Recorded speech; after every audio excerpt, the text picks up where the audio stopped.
おい、岩倉、俺らは岩倉視察団。おい。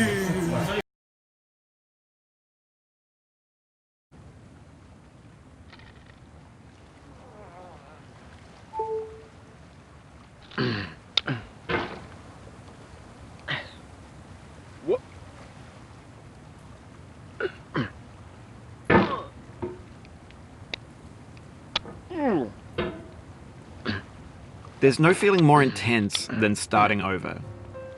If you deleted your homework the day before it was due, as I have, or if you left your wallet at home and you have to go back after spending an hour in the commute. If you won some money at the casino and then put all your winnings on red but it came up black. If you got your best shirt dry cleaned before a wedding and then immediately dropped food on it. If you won an argument with a friend and then later discovered that they just returned to their original view. Starting over is harder than starting up. If you're not ready for that, like if you've already had a bad day, then what you're about to go through might be too much. Feel free to go away and come back. I'll be here. Alright, thanks for coming with me on this trip. I'll understand if you have to take a break at any point. Just find a safe place to stop and quit the game. And don't worry, I'll save your progress, always, even your mistakes. This game is a homage to a free game that came out in 2002, titled Sexy Hiking. The author of that game was Jazzuo, a mysterious Czech designer who was known at the time as the father of B games. And B games are rough assemblages of found objects. Designers slap them together very quickly and freely, and they're often too rough and unfriendly to gain much of a following. They're built more for the joy of building them than as polished products. In a certain way, Sexy Hiking is the perfect embodiment of a B game. It's built almost entirely out of found and recycled parts, and it's one of the most unusual and unfriendly games of its time. In it, your task is simply to drag yourself up a mountain with a hammer. And that act of climbing, in the digital world or in real life, has certain essential properties that give the game its flavor. No amount of forward progress is guaranteed. Some cliffs are too sheer or too slippery. And the player is constantly, unremittingly in danger of falling and losing everything. Anyway, when you start Sexy Hiking, you're standing next to this dead tree that blocks the way to the entire rest of the game. It might take you an hour to get over that tree, and a lot of people never got past it. You prod and you poke at it, exploring the limits of your reach and your strength, trying to find a way up and over. And there's a sense of truth in that lack of compromise. Most obstacles in video game worlds are fake. You can be completely confident in your ability to get through them once you have the correct method or the correct equipment or just by spending enough time. In that sense, every pixelated obstacle in Sexy Hiking is real. The obstacles in Sexy Hiking are unyielding, and that makes the game uniquely frustrating. But I'm not sure Jazzuo intended to make a frustrating game. The frustration is just essential to the act of climbing, and it's authentic to the process of building a game about climbing. A funny thing happened to me as I was building this mountain. I'd have an idea for a new obstacle, and I'd build it, test it, and it would usually turn out to be unreasonably hard. But I couldn't bring myself to make it easier. It already felt like my inability to get past the new obstacle was my fault, as a player rather than as a builder. Imaginary mountains build themselves from our efforts to climb them, and it's our repeated attempts to reach the summit that turns those mountains into something real. When you're building a video game world, you're building with ideas, and that can be like working with quickset cement. You mold your ideas into a certain shape that can be played with, and in the process of playing with them, they begin to harden and set until they're immutable, like rock. And at that point, you can't change the world. Not without breaking it into pieces and starting fresh with new ideas. For years now, people have been predicting that games would soon be made out of prefabricated objects, bought in a store and assembled into a world. And for the most part, that hasn't happened, because the objects in the stores are trash. I don't mean they look bad or that they're badly made, although a lot of them are. I mean they're trash in the way that food becomes trash as soon as you put it in the sink. Things are made to be consumed and used in a certain context, and once the moment is gone, they transform into garbage. In the context of technology, those moments pass by in seconds. Over time, we've poured more and more refuse into this vast digital landfill that we call the internet. It now vastly outnumbers and outweighs the things that are fresh and untainted and unused. When everything around us is cultural trash, trash becomes the new medium, the lingua franca of the digital age. And you can build culture out of trash. But only trash culture.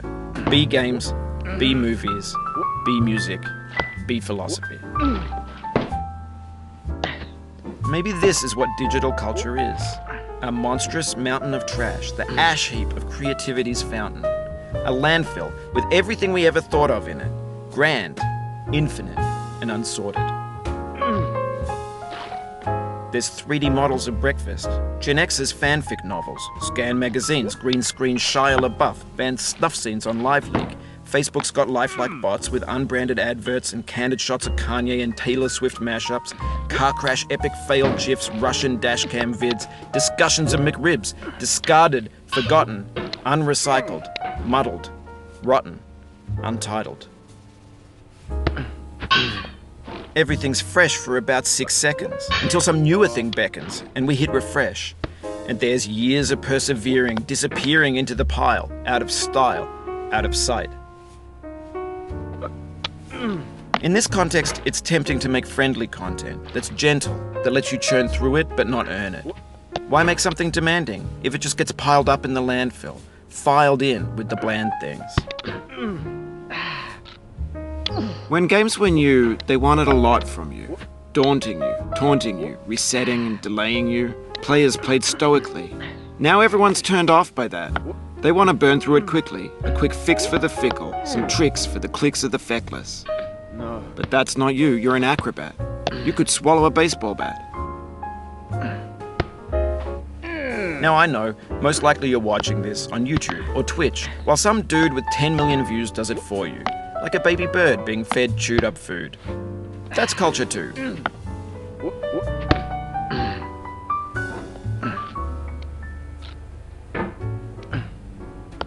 But on the off chance that you're playing this, what I'm saying is, trash is disposable, but maybe it doesn't have to be approachable.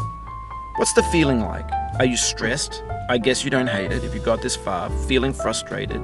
It's underrated. An orange is sweet, juicy fruit locked inside a bitter peel. That's not how I feel about a challenge.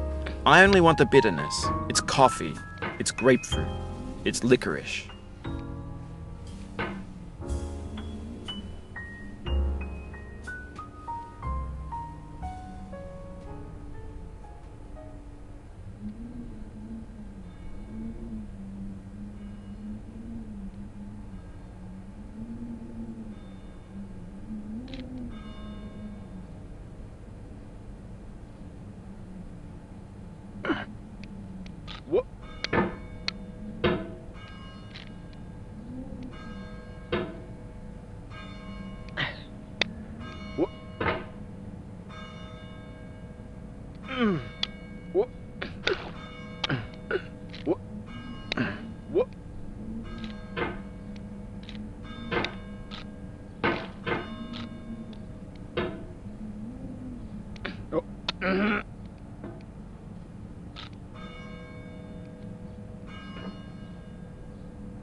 It feels like we're closer now, composer and climber, designer and user. You could have refused, but you didn't. There was something in you that was hidden, that chose to continue.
It means a lot to me that you've come this far, endured this much.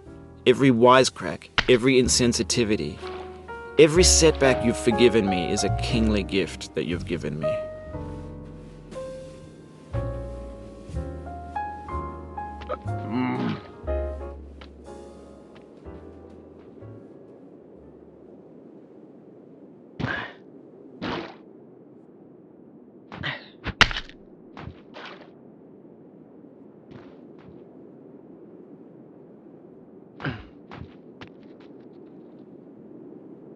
We have the same taste, you and I. It's not ambition, it's ambition's opposite. An obdurate mission to taste defeat. You'll feel bad if you win, so I put this snake in for you.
Oh no.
This gets more frightening each time you return.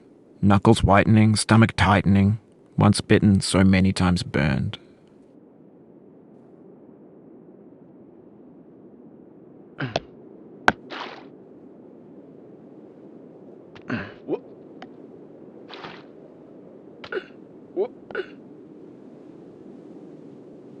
No.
Oh, you just lost a lot of progress. That's a deep frustration, a real punch in the gut.